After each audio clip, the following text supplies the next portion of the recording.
नमस्कार साथियों। एक बार पुनः आपका इस चैनल पर स्वागत है। आज अपन राजस्थान भूगोल के अंतर्गत राजस्थान के जो भौतिक विभाजन है उन सब के बारे में चर्चा करेंगे।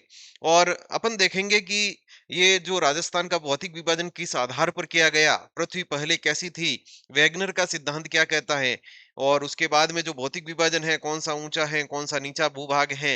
इसके अलावा जो इनका भौतिक विभाजन का पूरा परिदृश्य जो है वो अपन इस क्लास के अंदर देखने जा रहे हैं। और यहाँ से कैसे कैसे प्रश्न पूछे गए उनकी भी अपन साथ साथ में चर्चा करेंगे, और नए प्रश्न कैसे बन सकते हैं उनके बारे में भी अपन बात करेंगे। साथ में ही देखेंगे कि इन क्षेत्रों से कौन-कौन से महत्वपूर्ण जो स्थान हैं, जहाँ से कौन सी शब्दावली है, कैसे-कैसे बालू का स्तूप यहाँ पाए जाते हैं, उन सब के बारे में अपन चर्चा करते हुए चलेंगे।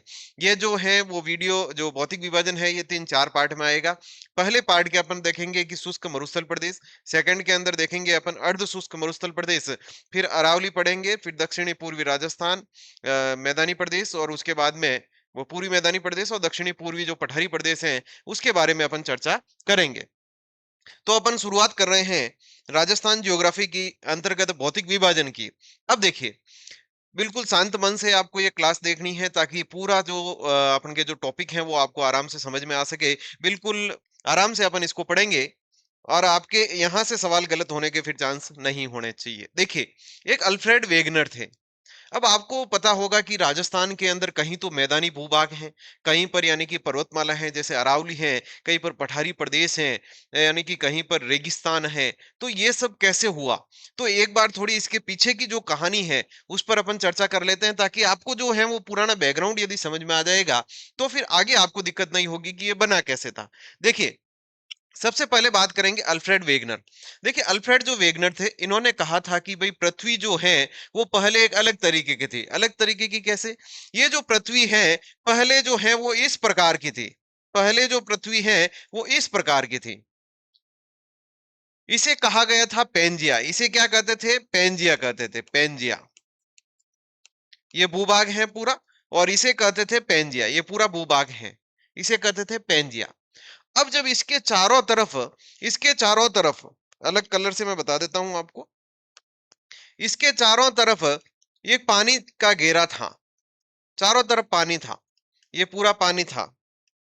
ये पूरा क्या था साथियों? पानी था इसके चारों तरफ। ये देखिए, ये पूरा पानी है। ये जो पानी वाला भाग है ये कहलाता था पेंथालासा। क्या कहलाता था? पेंथालासा।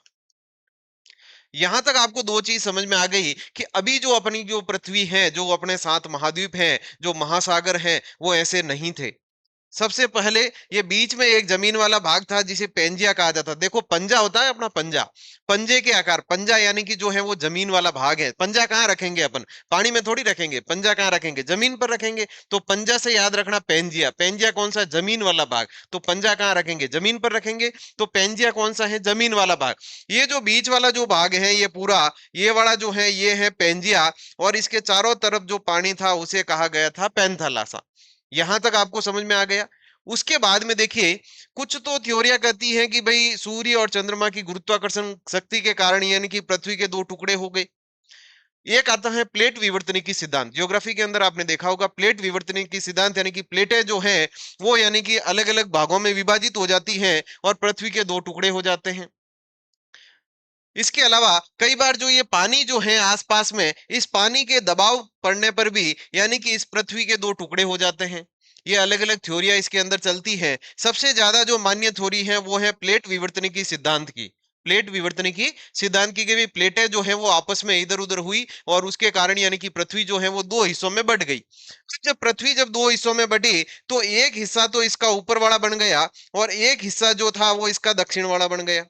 ये दो हिस्से बन गए। ये जो पृथ्वी है ना बीच वाला, ये पेंजिया, इसके दो हिस्से हो गए। ये लीजिए, ये ऊपर वाला था और ये नीचे वाला।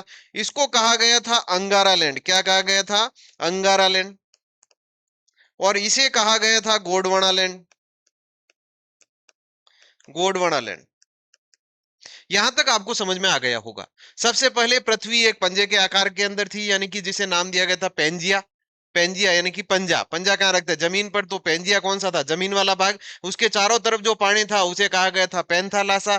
प्लेट विवर्तनिकी के कारण यानी कि पृथ्वी दो टुकड़ों में विभाजित हो जाती है, और विभाजित होते ही एक जो उपला हिस्सा होता है उसे कहते हैं अंगारा लैंड, और नीचे वाले हिस्से को कहते हैं गोंडवाना लैंड।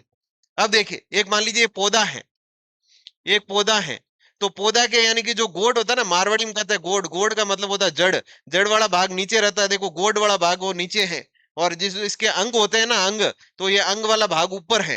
तो ये अंगारा लैंड आ गया। हमेशा अंग कहाँ होंगे? अंग ऊपर होंगे। तो अंगारा लैंड कौन सा? ऊपर वाला भाग है। और गोड वाला लैंड कौन सा है? दक्षिण वाला भाग है। तो ऊपर वाला भाग अंगारा लैंड, नीचे वाला गोड वाला लैंड। अब क्या हुआ? इसके बीच में जो ये जगह थी, इसके अंदर क्या हुआ? पानी भर गया। ये जो बीच वाली जगह थी, इसके अंदर पानी आ गया। ये बीच वाली जगह पर पानी आ गया, और इसे कहा गया था टेथिस सागर। तैथिस सागर। क्या कहा गया? तैथिस सागर कहा गया था। अब यहां तक की कहानी आपको समझ में आ गई। क्या भाई, जो पृथ्वी थी दो टुकड़ों में टूट गई। ऊपर वाला भाग अंगारा लैंड कहलाया, नीचे वाला भाग गोंडवाना लैंड कहलाया, और बीच वाला जो भाग था पानी वाला, वो टेथिस सागर कहलाया। अब क्या हुआ? धीरे धीरे ये जो समुद्र का भाग था बीच वाला, ये यानी कि उथला हुआ समुद्र, धीरे धीरे ये जमीन से यानी कि रेत से भर गया। और रेत से भरने के बाद यहाँ पर मैदानी प्रदेश बन गया। कैसा प्रदेश बन गया? मैदानी प्रदेश बन गया। अब देखिए, ये पूरी कहानी है इसके अंदर। देखो, ये पहले इस तरीके का था पेंजिया। ये भारत यहाँ पर था, देखो ये भारत यहाँ पर था, इंडिया है नहीं है। ये ऊपर वाला अमेरिका का भाग है, यूरोप का भाग है, और इस तरीके से अफ्रीका वगैरह ऑस्ट्रेलिया का भाग आ जाए। भारत यहाँ पर था। धीरे धीरे ये टुकड़े विभाजित होते हैं, और आपस में अलग अलग होते हुए ये इस दिशा के अंदर आ जाता है। ये जैसे ही इस दशा के अंदर आता है, तो इसके दो टुकड़े मान लीजिए। ये नीचे वाला तो है पूरा गोंडवाना लैंड, और ऊपर वाला कौन सा है? अंगारा लैंड। और बीच में जो तैतीस सागर का भाग था, वो भी उथला हुआ हो गया, पूरा मैदानी भाग बन गया। इस तरीके से अपनी वर्तमान के अंदर पृथ्वी आ गई। तो ये चीज आपको मैं समझाना चाहता हूं। अब देखिए, कि जो भारत जो है, वो इस अंगारा लैंड से अपना कोई संपर्क है ही नहीं। जो अपना जो संपर्क है, वो इस तैतीस सागर और गोंडवाना लैंड से है। तैतीस सागर और गोंडवाना लैंड से है। अब देखिए, अपना जो हिस्सा है ना, वो यहाँ पर है, तैतीस सागर और गोंडवाना लैंड। यानी कि जो अपना राजस्थान है, वो दो इन तत्वों से मिलकर बना। अंगारा लैंड का राजस्थान में कोई हिस्सा नहीं है।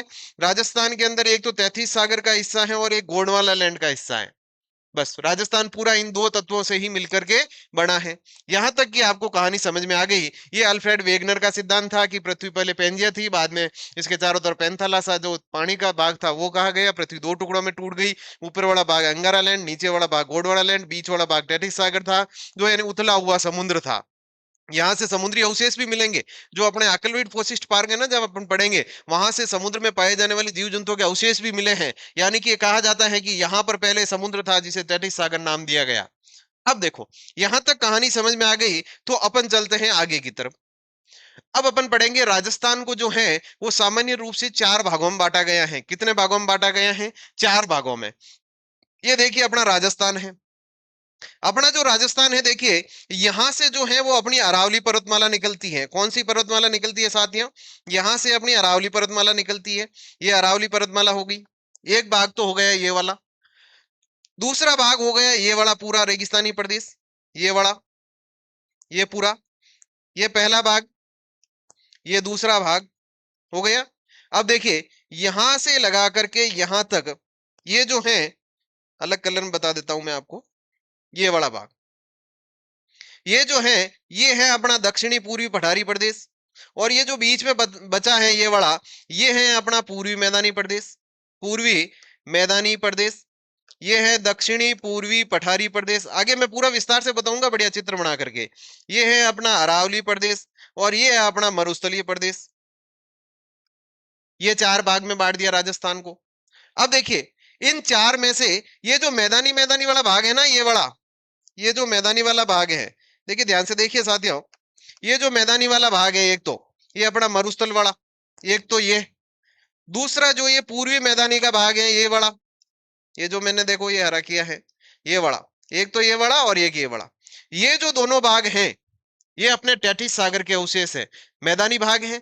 यानी मैंने कहा था पहले समुद्र था, बाद में धीरे धीरे यानी उथला हुआ समुद्र हुआ, जमीन से पट गया, तो यानी मैदानी भाग बन गया। तो ये जो मरुस्थल का भाग है, और ये जो यानी कि जो अपना पूर्वी मैदानी प्रदेश है, ये दोनों किसके भाग है? ये देखिए, ये तैतीस सागर के अवशेष है।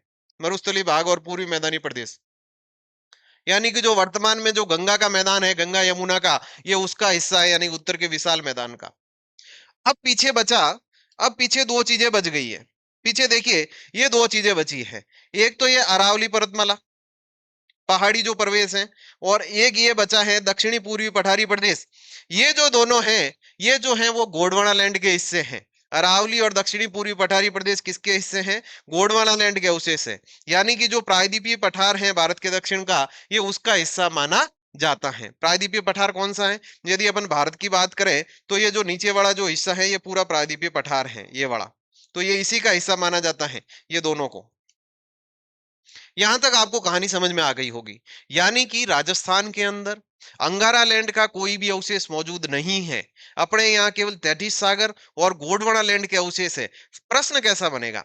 प्रश्न आपको पूछा जा सकता है कि अरावली पर्वतमाला निम्न में से किसका अवशेष है? अंगारा लैंड, गोंडवाना लैंड, तैतीस सागर, या इनमें से कोई नहीं? तो आपको ध्यान रखना है, अरावली पर्वतमाला पहाड़ी इलाका और यह पहाड़ी इलाका गोंडवाना लैंड के अवशेष है। आपको पूछे कि पूर्वी मैदानी प्रदेश किसका हिस्सा है, तो याद रखना तैतीस सागर का। पहले समुद्र था तैतीस सागर, अभी बताया था मैंने, अंगारा लैंड गोंडवाना बीच के तैतीस सागर था, और उसी तैतीस सागर के अवशेष जो मैदानी प्रदेश है, एक तो पूर्वी मैदानी प्रदेश और मरुस्थलीय प्रदेश, ये दोनों। तो इस तरीके से यहां से सवाल बन सकता है। या फिर अंगारा लैंड का अपने यहाँ पर कोई भी अवशेष नहीं है, इसलिए अंगारा लैंड का अपने यहाँ पर राजस्थान में कोई अस्तित्व नहीं है। यहां तक कि आपको कहानी समझ में आ गई होगी, बिल्कुल सरल तरीके से देखा है, कुछ नहीं है। लास्ट में एक बार वापस इस चीज का पूरे का रिवीजन करेंगे अपन। आगे चलते हैं। अब देखिए, अब बात आई कि भाई राजस्थान को कितने भागों में बांटा जाए, राजस्थान को भौतिक प्रदेशों के आधार पर कितने भागों में बांटा जाए। तो जो ये जो अपने वीसी मिश्रा साहब थे, इन्होंने सर्वप्रथम राजस्थान का विभाजन किया था। ये देखिए, इन्होंने सर्वप्रथम राजस्थान का विभाजन किया था। आपको कोई पूछे कि राजस्थान का सर्वप्रथम भौतिक विभाजन किसने किया, तो याद रखना वीसी मिश्रा ने किया था, वीसी मिश्रा ने किया था।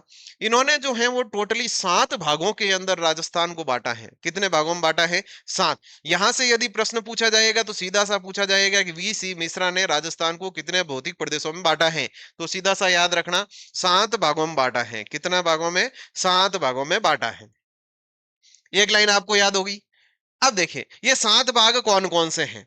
7 भाग में से एक तो है पश्चिमी शुष्क प्रदेश, अर्ध शुष्क प्रदेश और नहरी प्रदेश और अरावली प्रदेश। अब देखो, ये राजस्थान का नक्शा है।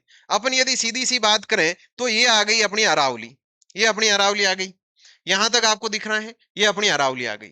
इन्होंने कहा कि भाई ये जो है ऊपर वाला हिस्सा, ये जो है ये नहरी प्रदेश है। कौन सा है? नहरी। यहां से गंग नहर और इंदिरा गांधी नहर निकलती है, ये हो गया नहरी प्रदेश। इसके बाद में इन्होंने कहा कि ये भाई, ये पश्चिमी शुष्क प्रदेश होगा, इधर वाला, ये वाला हिस्सा, ये होगा पश्चिमी शुष्क प्रदेश। ये वाला जो है ये होगा अर्ध शुष्क प्रदेश। ये जो होगा ये होगा अरावली प्रदेश। 4 भाग तो हो गए। शुष्क प्रदेश, अर्ध शुष्क प्रदेश, नहरी प्रदेश, अरावली प्रदेश। इसके अलावा इन्होंने कहा कि एक तो होगा पूर्वी कृषि औद्योगिक प्रदेश, एक होगा दक्षिणी पूर्वी कृषि प्रदेश। ये रहा। इन्होंने कहा था कि ये होगा पूर्वी कृषि औद्योगिक प्रदेश। पूर्वी भाग है, पूर्व दिशा के अंदर है, तो पूर्वी भाग हो जाएगा।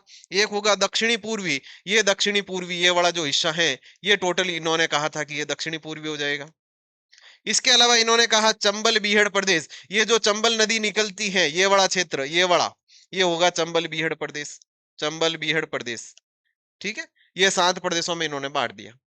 आपको याद रखना है कि इन्होंने 7 प्रदेशों में बांटा है। शुष्क प्रदेश, अर्ध शुष्क प्रदेश, नहरी प्रदेश, अरावली प्रदेश। इसके अलावा पूर्वी औद्योगिक प्रदेश, दक्षिणी पूर्वी कृषि प्रदेश और एक चंबल बीहड़ प्रदेश। ये हो गए 7 प्रदेश। इनकी जो पुस्तक थी वो थी ज्योग्राफी ऑफ राजस्थान, उसके अंदर इन्होंने ये सारी चीजें बताई हैं। आगे देखें। अब अपन इसको असली तरीके से समझेंगे। अपन को 7 भाग याद नहीं करने हैं। आपको याद रखना है कि हरिमोहन जो सक्सेना है, जिनकी हिंदी ग्रंथ अकादमी की राजस्थान ज्योग्राफी की किताब आती है, उसके अंदर इन्होंने राजस्थान को टोटली 4 भागों में बांटा है। बड़े बड़े मोटे मोटे तौर पर कितने भागों में बांटा है? 4 भागों के अंदर बांटा है। अब देखो, अब मैं पूरा विस्तार से यहाँ पर मानचित्र के अंदर बताऊंगा। आपका पूरा ध्यान इधर होना चाहिए, बिल्कुल ध्यान इधर लगाइए आप, यहां से फिर आपका प्रश्न गलत नहीं होगा। ये देखिए,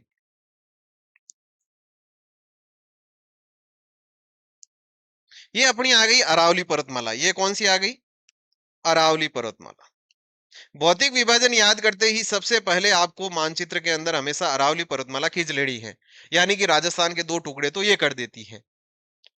इसके जो पश्चिमी दिशा के अंदर है, आपको पता है ये उत्तर दिशा है, ये दक्षिण दिशा है, ये पूर्व दिशा है, ये पश्चिम दिशा है, ये पश्चिम दिशा है।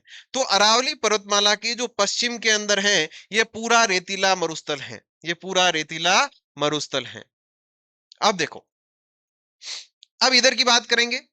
ये वाला जो हिस्सा है, ये वाला, अलग पेन ले लेता हूं मैं। ये वाला जो हिस्सा है, यहां से चंबल के बीहड़ का प्रदेश और दक्षिणी पूर्वी, ये दक्षिण, ये देखो ये पूर्वी, पूर्वी दिशा है, ये दक्षिणी दिशा है, ये दक्षिणी दिशा है। तो ये दक्षिणी और पूर्वी के बीच वाला कौन सा होगा? दक्षिणी पूर्वी प्रदेश होगा। तो यहां से लगा करके ये जो पूरा प्रदेश है, ये कहलाएगा दक्षिणी पूर्वी पठारी प्रदेश। कौन सा कहलाएगा? दक्षिणी पूर्वी पठारी प्रदेश। जो कोटा, बूंदी, बारां, झालावाड़ वगैरह, धौलपुर, सवाई माधोपुर का जो क्षेत्र है, करौली का, ये पूरा क्षेत्र कहलाएगा दक्षिणी पूर्वी पठारी प्रदेश। दो भाग आपको याद हो गए, अरावली, दक्षिणी पूर्वी पठारी प्रदेश। अब इसके बीच में जो क्षेत्र बचा है, ये वाला क्षेत्र, इसके बीच में जो ये वाला जो क्षेत्र बचा है, ये वाला, ये पूरा, ये है अपना पूर्वी मैदानी प्रदेश। कौन सा है? पूर्वी मैदानी प्रदेश। बस यहां तक आपको समझ में आ गया। इधर वाला जो है, ये है पूरा मरुस्थलीय प्रदेश, ये है मरुस्थलीय प्रदेश। कौन सा प्रदेश है? मरुस्थलीय प्रदेश। ये लो, हरिमोहन सक्सेना ने पूरे राजस्थान को चार भागों में बांट दिया। यदि आपको पूछे सामान्य तौर पर राजस्थान को कितने भागों में बांटा गया है, तो भी चार ही याद रखने हैं। चार भागों में बांटा है। एक तो है कि रेतीला मरुस्थल, दूसरा है अरावली पर्वतमाला, तीसरा है पूर्वी मैदानी प्रदेश, चौथा है दक्षिणी पूर्वी पठारी प्रदेश। यहां तक आपको समझ में आ गया। अब देखिए आगे, ये जो थार का मरुस्थल है, इसको वापस दो भागों में बांटा है। इसको वापस कितने भागों में बांटा है? दो भागों में बांटा है। कैसे? यहां से जो क्षेत्र है, ये वाला, ये जो क्षेत्र है, ये वाला, ये तो देखो रेगिस्तान भी दो तरीके का होता है। एक तो होता है शुष्क, एक होता है अर्ध शुष्क। ये जो होगा ना, ये वाला, ये होगा शुष्क मरुस्थल। कौन सा मरुस्थल होगा? शुष्क मरुस्थलीय प्रदेश, शुष्क मरुस्थल। ठीक है। और ये वाला कौन सा होगा? ये होगा अर्ध शुष्क। कौन सा होगा? अर्ध शुष्क। बस ये रेगिस्तान को दो भागों में बांट दिया अपन ने। अब जो शुष्क मरुस्थल है, इसे भी वापस दो भागों में बांटा गया है। ये जो शुष्क मरुस्थल है, इसे भी कितने भागों में बांट दिया है? दो। एक तो जहां पर रेत के धोरे होते हैं, यानी कि जो बालू का स्तूप युक्त प्रदेश, जहां पर बालू का के स्तूप यानी कि धोरे पाए जाते हैं। एक होता है बालू का स्तूप मुक्त प्रदेश। मुक्त का मतलब जहां पर धोरे नहीं पाए जाते हैं। इसी के अंदर एक छोटा सा पार्ट आता है यहाँ पर, एक छोटा सा पार्ट आता है यहाँ पर। यह है बालू का स्तूप मुक्त प्रदेश। याद रखें, बालू का स्तूप मुक्त प्रदेश, यानी कि यहां पर धोरे नहीं है। यहां पर जो है वो धोरे नहीं है, ये वाला। और जो बाकी का जो क्षेत्र है, ये बचा हुआ इसमें से, ये वाला सारा प्रदेश कौन सा आ जाएगा? बालू का स्तूप युक्त प्रदेश। यहां पर पूरे में बालू का स्तूप पाए जाते हैं। कुछ नहीं है, सीधी सी बात है। पूरे थार के मरुस्थल को दो भागों में बांटा है। एक तो है शुष्क मरुस्थल, एक है अर्ध शुष्क मरुस्थल। शुष्क मरुस्थल को वापस दो भागों में बांटा है। बालू का स्तूप मुक्त क्षेत्र, यहां पर बालू का स्तूप नहीं पाए जाते हैं, बालू का स्तूप मुक्त क्षेत्र। और एक है जो बाकी वाला क्षेत्र जो बालू का स्तूप पाए जाते हैं, बालू का स्तूप युक्त क्षेत्र। यहां तक आपको समझ में आ गया। अब देखो, ये जो अरावली पर्वतमाला है, अरावली पर्वतमाला को भी अपन ने कितने भागों में बांट दिया है? तीन भागों में बांट दिया है। कितने भागों में बांट दिया है? तीन भागों में। जो उत्तर दिशा के अंदर है, उसे कहते हैं उत्तरी अरावली। कौन सी अरावली? उत्तरी अरावली। जो बीच में है, उसे कहते हैं मध्य अरावली। कौन सी अरावली? मध्य अरावली। और जो दक्षिणी दिशा के अंदर है, उसे कहते हैं दक्षिणी अरावली। कौन सी अरावली? दक्षिणी अरावली। बस ये अरावली के तीन भाग हो गए। जब अरावली पढ़ेंगे तो इन तीनों भागों के बारे में अलग से चर्चा करेंगे, क्योंकि सवाल पूछा जाता है कि निम्न में से अरावली का कौन सा भाग दक्षिण के अंदर है, कौन सा मध्य के अंदर है, कौन सा उत्तर के अंदर है, कौन सी चोटी जो है वो अरावली के किस भाग में है। तो यहां से ऐसा प्रश्न बनता है। अब देखो, अब ये जो पूर्वी मैदानी प्रदेश है, इसको भी अलग अलग भागों में बांटा है। इसको भी अलग अलग भागों में बांटा है। इसको कैसे बांटा है साथियों? इसको देखिए, यहां से माही नदी निकलती है। कौन सी नदी निकलती है? माही नदी निकलती है। इसीलिए जो ये वाला जो क्षेत्र है, इसे कह दिया माही बेसिन। कौन सा बेसिन कह दिया? माही बेसिन। ये लो, ये माही बेसिन हो गया। इधर से बनास नदी आती है तो बीच में बनास बेसिन हो गया, बनास बेसिन। इधर से चंबल नदी निकलती है तो ये हो गया चंबल बेसिन। और यहां से बाणगंगा नदी निकलती है जयपुर से तो बाणगंगा बेसिन। ये इसके भी चार भाग हो गए पूर्वी मैदानी प्रदेश के। जहां से माही नदी निकलती है माही बेसिन, बनास नदी आती है राजसमंद वाले क्षेत्र से बनास बेसिन, चंबल नदी इधर से निकलती है तो ये चंबल बेसिन, और ये बाणगंगा और नदी निकलती है जयपुर से तो ये हो गया बाणगंगा बेसिन। तो पूर्वी मैदानी प्रदेश को भी कितने भागों में बांट दिया इन्होंने? चार भागों के अंदर बांट दिया। अब बचा है दक्षिणी पूर्वी पठारी प्रदेश। कौन सा प्रदेश बचा है? दक्षिणी पूर्वी पठारी प्रदेश। इसके दो हिस्से होते हैं। इसके कितने हिस्से होंगे? दो हिस्से। एक तो जो ये वाला भाग है, ये वाला यहां तक का जो भाग है, ये वाला भाग पूरा, ये जो भाग है यहां से लगा करके ये वाला भाग, इसको कहेंगे विंध्य कगार। विंध्य कगार, ठीक है। और जो ये नीचे वाला भाग है, ये वाला भाग पूरा, ये कोटा बूंदी बारा झालावाड़, इसे कहेंगे दक्कन का पठार। क्या कहेंगे? दक्कन का पठार या दक्कन कगार कर दीजिए, दक्कन कगार, ठीक है। ये हो गएगा विंध्य कगार, और ये वाला जो हिस्सा है ये कहलाएगा दक्कन कगार। बिल्कुल सिंपल सी चीज है। पहले तो राजस्थान को चार भागों में बांटना है, मरुस्थलीय प्रदेश, अरावली, पूर्वी मैदानी प्रदेश, दक्षिणी पूर्वी पठारी प्रदेश, यहां तक हो गया। फिर पकड़ो वापस मरुस्थल को। मरुस्थल को दो हिस्सों में बांट दिया, एक कर दिया अपन ने शुष्क, एक कर दिया अर्ध शुष्क। अब वापस पकड़ो अपन, यानी कि शुष्क को दो भागों में बांटा, बालू का स्तूप मुक्त क्षेत्र, बालू का स्तूप युक्त क्षेत्र। अब देखो ये जो अर्ध शुष्क है ना, इसको भी वापस अपन ने देखा नहीं है। इसको देखिए, अर्ध शुष्क को भी चार भागों में बांट दिया है। ये जो ऊपर वाला जो क्षेत्र है, ये वाला, इसे कह दिया अपन ने गग्गर, गग्गर का क्षेत्र। इसके बाद में जो शेखावाटी वाला क्षेत्र है, जो यानी कि चूरू है, झुंझुनू है, सीकर है, ये वाला जो क्षेत्र है, इसे शेखावाटी प्रदेश कह दिया। कौन सा प्रदेश कह दिया? शेखावाटी प्रदेश। शेखावाटी प्रदेश हो गया। इसके बाद में जो बीच वाला क्षेत्र है, नागौर वाला क्षेत्र, नागौर डीडवाना वाला क्षेत्र, डीडवाना कुचामन का, इसे कह दिया नागौरी प्रदेश। कौन सा प्रदेश कह दिया? नागौरी प्रदेश। और इसके जो नीचे वाला क्षेत्र है, जहां से लूणी नदी निकलती है, लूणी और जवाई नदी, वहां से कह दिया लूणी बेसिन। इसे क्या कह दिया? लूणी बेसिन। ये लीजिए, ये इसके भी चार भाग कर दिए। इसके बाद में अरावली आई, अरावली के तीन भाग, उत्तरी अरावली, मध्य अरावली, दक्षिणी अरावली। पूरी मैदानी प्रदेश आया, चार भाग कर दिए। दक्षिणी पूर्वी पठार प्रदेश आया, दो भाग कर दिए, विंध्याचल कगार और दक्षिण कगार। इस तरीके से पूरे राजस्थान को अलग अलग हिस्सों में बांटा गया है, और अपन जो है वो एक एक हिस्से के बारे में पढ़ेंगे, और वहीं से कैसे सवाल बनते हैं, यहां से आपको ये चीज याद हो जानी चाहिए। आगे देखिए, ये वो पूरा भौतिक विभाजन है जो अपन ने अभी बांटा था, वो पूरा भौतिक विभाजन यही है। अब देखो इसको एक बार वापस देख लेते हैं फटाफट के अंदर, फिर आगे चलते हैं। ये देखिए चार भागों के अंदर बांटा गया है, और हरिमोहन सक्सेना ने ये विभाजन किया है। हरिमोहन सक्सेना के अनुसार देखिए, मरुस्थलीय जो प्रदेश है अपन ने पढ़ा था, शुष्क और अर्धशुष्क, बालू का स्तूप युक्त और बालू, ये आपकी स्क्रीनशॉट ले लीजिए और लिख लेना उस नक्शे के नीचे। अर्ध शुष्क जो है ये पशु परिचारक भर्ती परीक्षा 2024 में पूछा गया था। इसमें गग्गर का मैदान, शेखावाटी, नागौरी और लूणी जवई अभी पढ़ा था। लूणी जवई वाला जो है ये वनपाल भर्ती परीक्षा 2022 में पूछा गया है। आगे देखिए, ये लूणी जवई बेसिन जो है, इसे यानी कि गोडवाड़ प्रदेश भी कहते हैं। क्या कहते हैं? गोडवाड़ प्रदेश। गोडवाड़ प्रदेश ये पूछा गया था फर्स्ट ग्रेड भर्ती परीक्षा, फर्स्ट पेपर के अंदर 2025 के अंदर, फर्स्ट ग्रेड में। ये फर्स्ट ग्रेड 2025 के अंदर आया था, जिसमें पॉलिटिकल साइंस का पेपर हुआ था ना, उस ग्रुप में ये सवाल आया था कि भाई लूणी जवाई बेसिन को और किस नाम से जाना जाता है। अरावली प्रदेश, इसके तीन अपन ने पढ़ लिए, उत्तरी, दक्षिणी और मध्य। उत्तरी, मध्य और दक्षिणी आता। पूर्वी मैदानी प्रदेश अपन ने देख लिया, चंबल, बनास, माही और बाणगंगा। दक्षिणी पूर्वी पठारी प्रदेश अपन ने देख लिया, विंध्य और दक्कन का पठार। इस तरीके से इसको पूरे को भौतिक विभाजन के अंदर अपन ने बांट दिया। अब देखो, अब आपको कई बार पूछा जाता है कि राजस्थान के अंदर जो अपन ने चार भौतिक विभाजन पढ़े, कौन कौन से? मरुस्थलीय प्रदेश, अरावली प्रदेश, दक्षिणी ये अपने पूरी मैदानी प्रदेश और दक्षिणी पूर्वी पठारी प्रदेश, इनको अपन ने पढ़ा। आपको याद होना चाहिए कि इसमें से सबसे पहले कौन बना, या सबसे ऊंचा कौन है, या पूर्व के अंदर सबसे पहले कौन आता है, पश्चिम के अंदर सबसे पहले कौन आता है। ये जो चीज है ना, ये मैं बाद में बताऊंगा आपको। उससे पहले एक बार वापस पीछे की साइड चलते हैं इसमें। अब देखो, सबसे ऊंचा जो है वो अरावली है। अरावली की पहाड़ियां हैं, ये अरावली की पूरी पहाड़ियां हैं, तो सबसे ऊंची कौन होगी? अरावली होगी। यदि पूछे सबसे ऊंचा प्रदेश कौन सा है, तो अरावली है। इसके बाद में पहाड़ी प्रदेश कहां पर है, यहां पर है थोड़ा थोड़ा।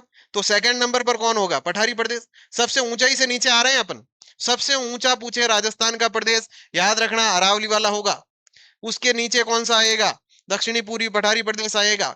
उससे भी थोड़ा नीचे कौन सा है, पूर्वी मैदानी प्रदेश है। एक नंबर ये है, दो नंबर ये है, तीन नंबर ये है पूर्वी मैदानी प्रदेश, और सबसे जो नीचे है वो है अपना मरुस्थलीय प्रदेश। ये चार हो गई। पूछे ऊंचाई के अनुसार राजस्थान के भौतिक विभाजन का क्रम बताइए, तो सबसे पहले अरावली, फिर दक्षिणी पूर्वी पठारी प्रदेश, फिर पूर्वी मैदानी प्रदेश, और फिर मरुस्थलीय प्रदेश। ये तो हो गया ऊंचाई के अनुसार। अब आपको पूछे सबसे पहले कौन सा प्रदेश बना, तो सबसे पहले भी यही बना था, सबसे पहले अरावली बना, फिर दक्षिणी पूर्वी पठारी प्रदेश बना, फिर तीसरे नंबर पर जो है वो पूर्वी मैदानी प्रदेश बना, और चौथे नंबर पर जो है वो अपना मरुस्थलीय प्रदेश बना। ऊंचाई का क्रम और बनने का क्रम दोनों समान चलेंगे, दोनों समान होंगे।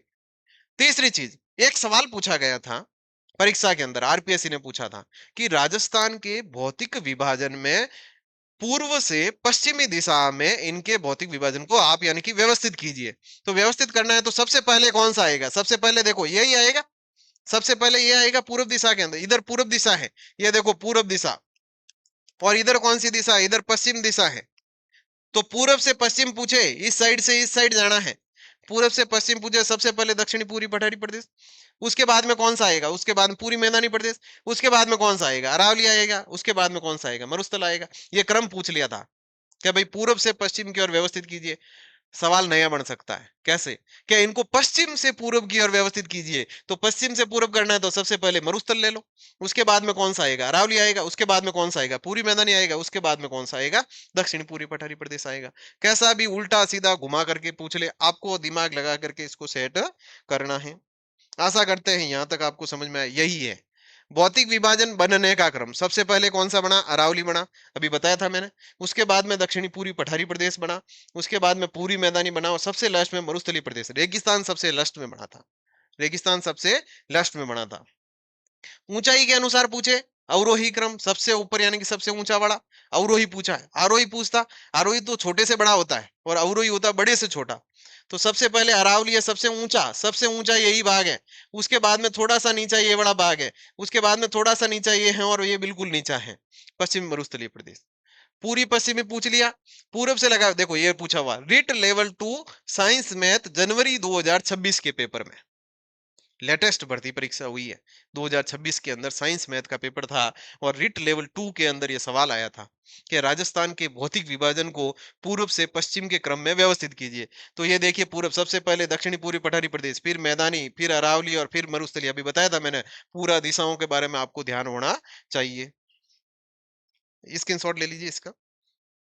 आगे देखिए, अब अपन के जो चार भौतिक प्रदेश हैं वो कौन कितना बड़ा है, वहां पर कितनी जनसंख्या रहती है, उनके बारे में एक तुलनात्मक अध्ययन अपनी स्लाइड में देखेंगे। देखिए, जो पश्चिमी मरुस्थलीय प्रदेश है, जो रेतीला मरुस्थल है अपना, जैसे ये अपना जो राजस्थान है, ये जो अपना राजस्थान है, इसके बारे में अपन देखें तो यहाँ से अरावली पर्वतमाला आ गई, ये पूरी मैदानी प्रदेश आ गया। अब देखो, ये जो पश्चिमी मरुस्थलीय प्रदेश है ये पूरे राजस्थान का 61.11% है। कितना है, 61.11%। ये वाला क्षेत्र, ये पूरा क्षेत्र कितना परसेंट है, पूरे राजस्थान का 61.11% है। और यहाँ पर 40% जनसंख्या निवास करती है। कितने परसेंट, पूरे राजस्थान में मान लीजिए 100 लोग है, 100 में से 40 यहाँ रहते हैं, यानी 40% जनसंख्या जो है वो अरावली के पश्चिमी दिशा में निवास करती है, यानी कि पश्चिमी मरुस्थलीय प्रदेश में निवास करती है। अब है अरावली पर्वतीय प्रदेश, आपको पता ही है उबड़ खाबड़ जमीन है। ये टोटली 9% है। कितने परसेंट है, ये वाला जो भाग है ये 9% है। कितने परसेंट है, 9% है। और यहाँ पर यानी कि 10% जनसंख्या रहती है, 10% जनसंख्या रहती है। 40% तो जनसंख्या रहती है मरुस्थलीय प्रदेश के अंदर, यानी कि पूरा पूरा मरुस्थलीय प्रदेश, और 10% जनसंख्या अपनी कहाँ रहती है, वो रहती है अरावली पर्वतीय प्रदेश के अंदर। यहां तक आपको समझ में आया होगा। आगे देखिए, पूर्वी मैदानी प्रदेश के अंदर यानी कि 23% भाग है, पूरे राजस्थान का टोटली 23% भाग जो है ये पूर्वी मैदानी प्रदेश के अंदर है। और यहाँ पर 39% जनसंख्या निवास करती है इस क्षेत्र के अंदर, क्योंकि यहाँ पर पानी की अधिकता है, यहाँ पर यानी कि मैदानी भाग हैं, नदियाँ हैं, यानी कि माही, लूनी बेसिन, पूरा माही का बेसिन है, बाणगंगा का बेसिन है, बनास का बेसिन है, चंबल का बेसिन है, पूरा इसके अंदर आता है, तो बढ़िया हरा-भरा क्षेत्र है। यहाँ पर क्षेत्र कम है, 23% ही है, लेकिन जनसंख्या 39% है। अब बात करेंगे दक्षिणी पूर्वी पठारी प्रदेश, ये वाला क्षेत्र, ये यहाँ पर 6.89% जनसंख्या यहाँ पर क्षेत्र है, 6.89% क्षेत्र है। ये कोटा, बूंदी, बारा, झालावाड़, सवाई माधोपुर, करौली, धौलपुर वाड़ा, ये पूरा क्षेत्र यहाँ से यहाँ तक, ये पूरा, ठीक है ना? ये कितना परसेंट है? 6.89। और यहाँ पर जो है वो 11% जनसंख्या निवास करती है, अरावली से 1% ज्यादा। यहाँ पर 11% जनसंख्या निवास करती है, और मरुस्थल से 1% कम रहती है पूर्व प्रदेश के अंदर, अरावली से 1% ज्यादा है दक्षिणी पूर्वी पठारी प्रदेश के अंदर जनसंख्या। ये आंकड़े आपने देख लिए होंगे। आगे देखिए। अब अपन देखेंगे कि पश्चिमी मरुस्थलीय प्रदेश, ये देखिए, ये भारत का नक्शा है, ये भारत है अपना, ये अपना पूरा भारत है। ये जो भारत के अंदर और पाकिस्तान के अंदर, भारत के अंदर और पाकिस्तान के अंदर, यानी कि अपना पूरा मरुस्थल फैला हुआ है, भारत के अंदर और पाकिस्तान के अंदर। यदि अपन बात करेंगे मरुस्थल की, तो ये यहां तक फैला हुआ है पाकिस्तान के अंदर, ये पाकिस्तान आ गया इधर, ये पाकिस्तान आ गया, ठीक है साथियों। अब देखिए, ये जो मरुस्थल है वो भारत और पाकिस्तान दो हिस्सों में फैला हुआ है, थोड़ा बहुत तो है पाकिस्तान के अंदर, और बाकी ज्यादा हिस्सा कहां पर है इसका? भारत के अंदर है। ज्यादा हिस्सा कहां पर है? भारत के अंदर है। पाकिस्तान के अंदर तो ये 14% है। यदि पूरे मरुस्थल की बात करें, थार का मरुस्थल दो देशों के अंदर है, पाकिस्तान में भी है, भारत के अंदर भी है, याद रखना। पाकिस्तान में तो 14% ही है, लेकिन 86% जो भाग हैं वो कहां पर है? भारत के अंदर है। 86% भाग कहां पर है? भारत के अंदर है, ऐसा याद रखना। ये छोटा ही है यहाँ पर, तो यहाँ पर तो बहुत कम है, लेकिन भारत का हिस्सा इसमें ज्यादा है। ये गुजरात तक फैला हुआ पूरा, ठीक है ना? ये भारत का हिस्सा है। यानी कि आपको पूछे कि थार का मरुस्थल कितने देशों में फैला हुआ है? दो देशों में, भारत और पाकिस्तान। पाकिस्तान में कितना है? 14% है, और 86% कहां पर है? भारत के अंदर है। अब जो भारत के अंदर जो 86% है, उसमें से भी 62% कहां पर है? राजस्थान के अंदर है। आधे से ज्यादा हिस्सा जो भारत के अंदर पूरा ना, जैसे गुजरात है, पंजाब है, ये हरियाणा है, और राजस्थान का हिस्सा, इनमें से भी सबसे ज्यादा मरुस्थल कहां फैला हुआ है? राजस्थान में फैला हुआ। ये देखिए, ये पूरा मानचित्र दिया हुआ है, ये बड़ा हिस्सा है पूरा, ये मरुस्थल है, ये देखिए, ठीक है। यहां तक आपको याद हो गया होगा। अब देखिए, यहां से अपन चर्चा करेंगे आगे, इसको मैं थोड़ा क्लियर कर देता हूं। अब देखिए, क्षेत्रफल के अंदर जो थार का मरुस्थल है उसका क्षेत्रफल है 1,75,000 वर्ग किलोमीटर। अब आपको दो जगह आपने आंकड़े पढ़े होंगे, कम कंफ्यूजन की स्थिति पैदा होगी, क्या सर सही वाला कौन सा है? जो ये थार का मरुस्थल है, जो राजस्थान के अंदर है, राजस्थान के अंदर कितना है? यदि राजस्थान के अंदर पूछे, तो राजस्थान के अंदर है 1,75,000 वर्ग किलोमीटर। 1,75,000 वर्ग किलोमीटर। श्री हरिमोहन सक्सेना हिंदी ग्रंथ अकादमी की जो बुक आती है, उसके अंदर यही लिखा हुआ है, 1,75,000 वर्ग किलोमीटर क्षेत्र थार के मरुस्थल का राजस्थान के अंदर फैला हुआ है। लेकिन यदि अपन जो वो अभी देखो आंकड़े पढ़े थे 61.11%, अपन ने अभी पढ़ा था, अपन ने अभी पढ़ा था, ये रहा देखो 61.11%, ये पढ़ा था। यदि अपने पूरे टोटली राजस्थान का जो क्षेत्रफल है, 34 बाई 39, 34 बाई 39, इसका यदि अपन 61.11% यदि निकाले, तो ये बड़ा आंकड़ा आता है, 2,09,142 वर्ग किलोमीटर। 2,09,142 जो वर्ग किलोमीटर है, वो क्षेत्रफल आता है। तो दोनों में कंफ्यूजन नहीं होना है, ऑप्शन में दोनों एक साथ नहीं आएंगे। यदि आपके 2,09,142 आता है, तो 61.11% के हिसाब से ये सही होता है। और हरिमोहन सक्सेना की जो हिंदी ग्रंथ अकादमी की यदि पुस्तक देखें, तो 1,75,000 वर्ग किलोमीटर इन्होंने राजस्थान के अंदर थार का मरुस्थल बताया है। बस दोनों चीजें आपको याद रखनी है, दोनों साथ में वहां नहीं मिलेंगे, ठीक है।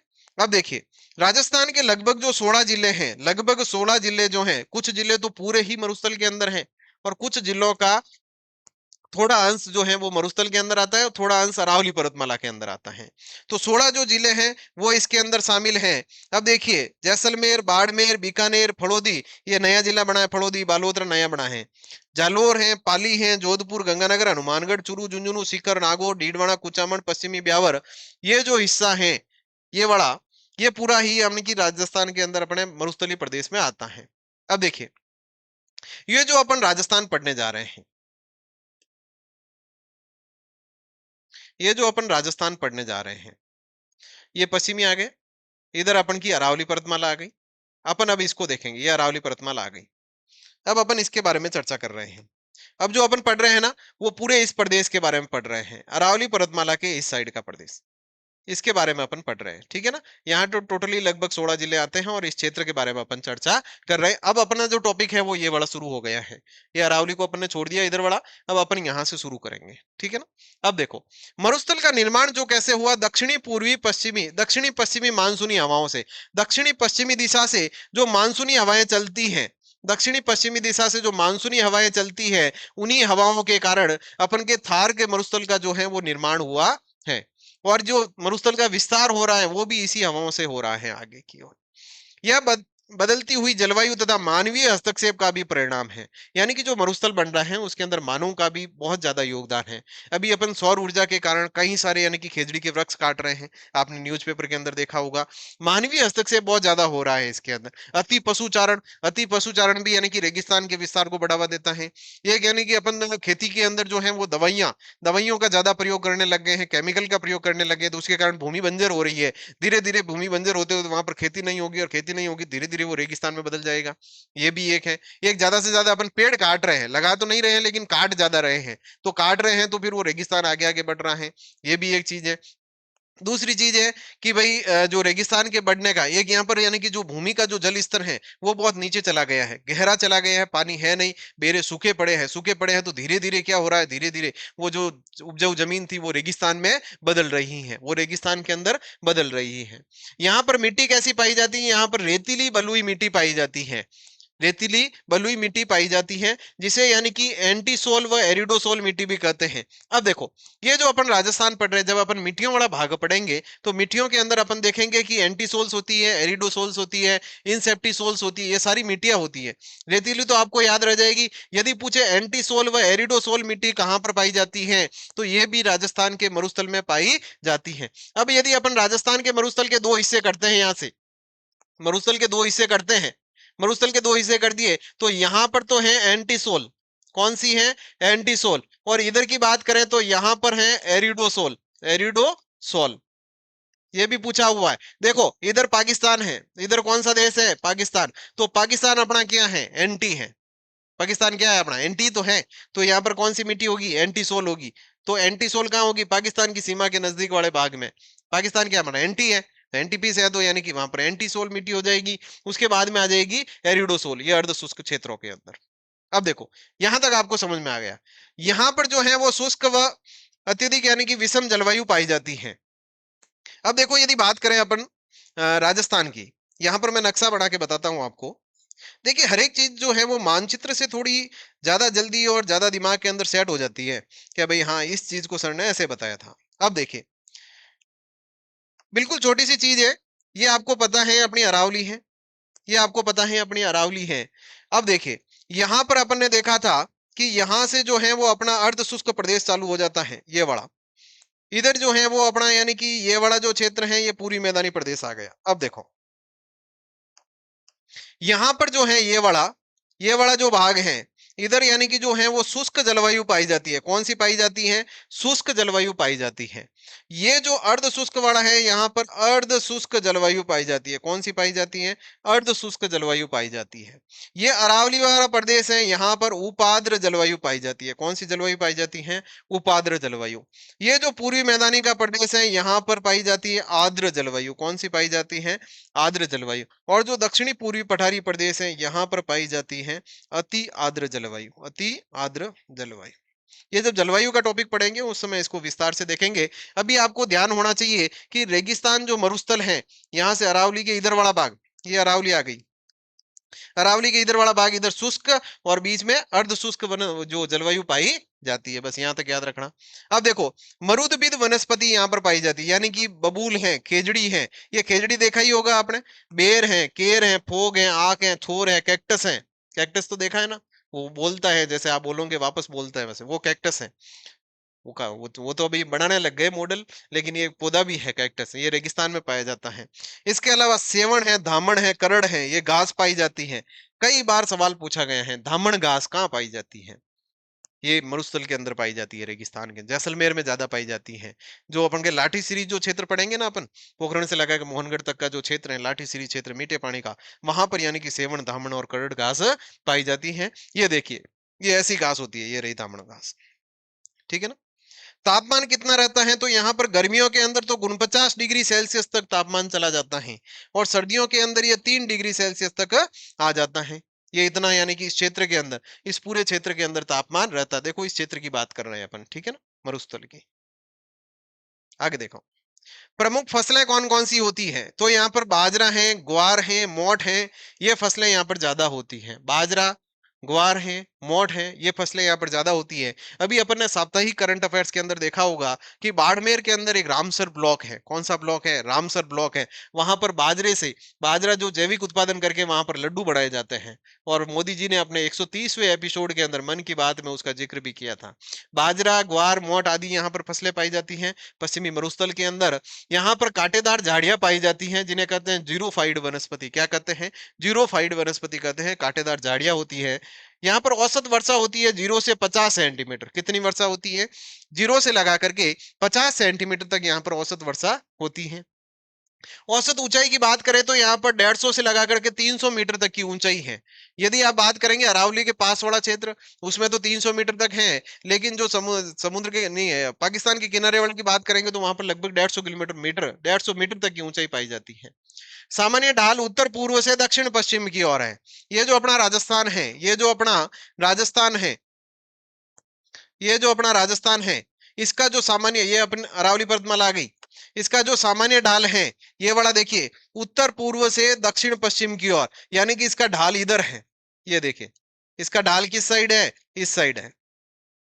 ये यहां से यानी कि ढाल इधर है, ढाल इस साइड है, इसलिए घग्गर नदी भी यहाँ देखो नीचे आती है। यहाँ से जो लूणी नदी है वो भी बहते हुए नीचे आती है। यहाँ से सारी नदियां इस साइड है, जो बहाव इस साइड है, उत्तर पूर्व से।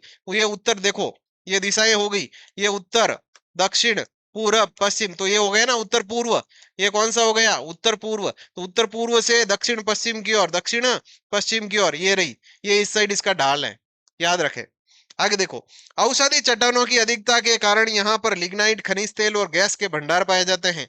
चट्टाने आपने पढ़ा होगा, आग्नेय चट्टान, कायंत्री चट्टान, औषधि चट्टान। तो यहाँ पर कौन सी चट्टाने पाई जाती हैं? अपने मरुस्थल के अंदर औषधि चट्टान यहाँ पर पाई जाती हैं, और इसी कारण यहाँ पर जो है औषधि चट्टानों के अंदर जीवाश्मों के अवशेष के कारण यहाँ पर खनिज तेल और प्राकृतिक गैस वगैरह यहाँ पर पाई जाती है।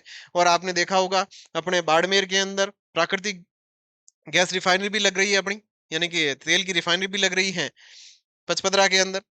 लिग्नाइट वगैरह पाया जाता है। सबसे लंबी नदी यहाँ की कौन सी है? लूणी नदी है। यदि इस क्षेत्र की बात करें, अरावली के इस साइड मरुस्थल की, तो यहाँ पर सबसे जो लंबी नदी है वो है लूणी नदी। कौन सी नदी है? लूणी नदी है, जो अजमेर के नाग पहाड़ से निकलती है।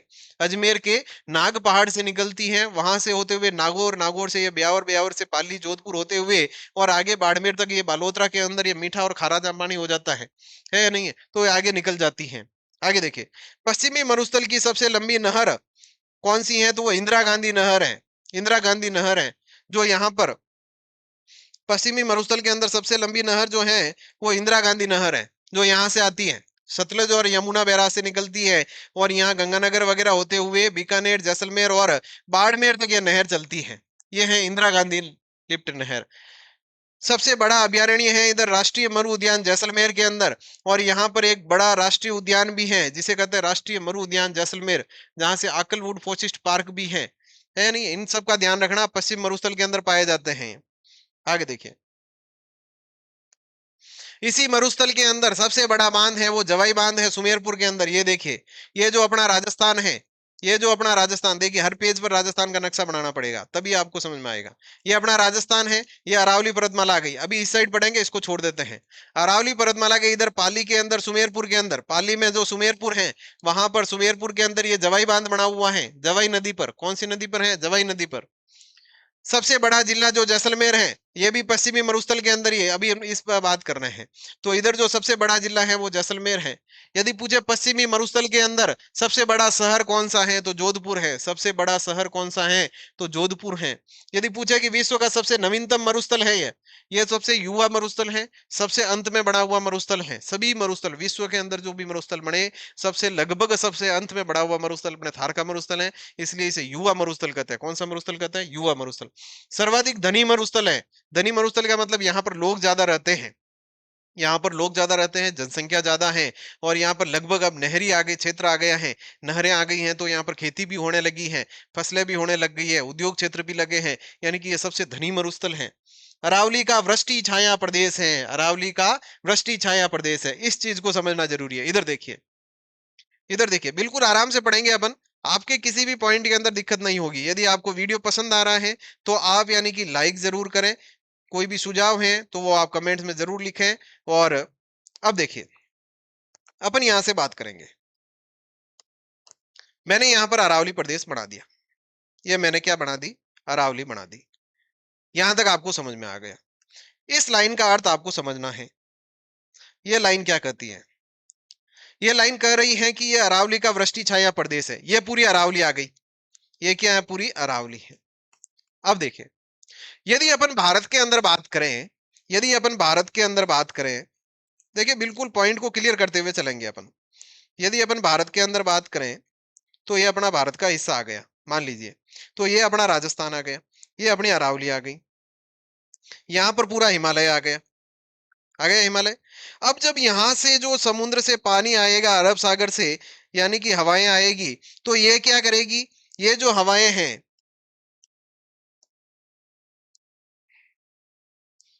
इसको मैं अलग ही बता देता हूं आपको एक।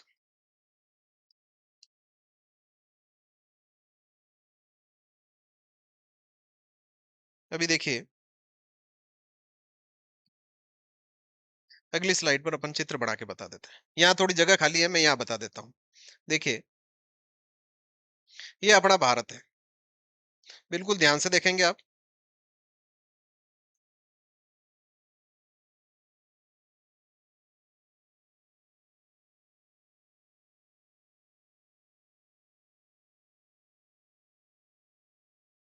ये अपना भारत है,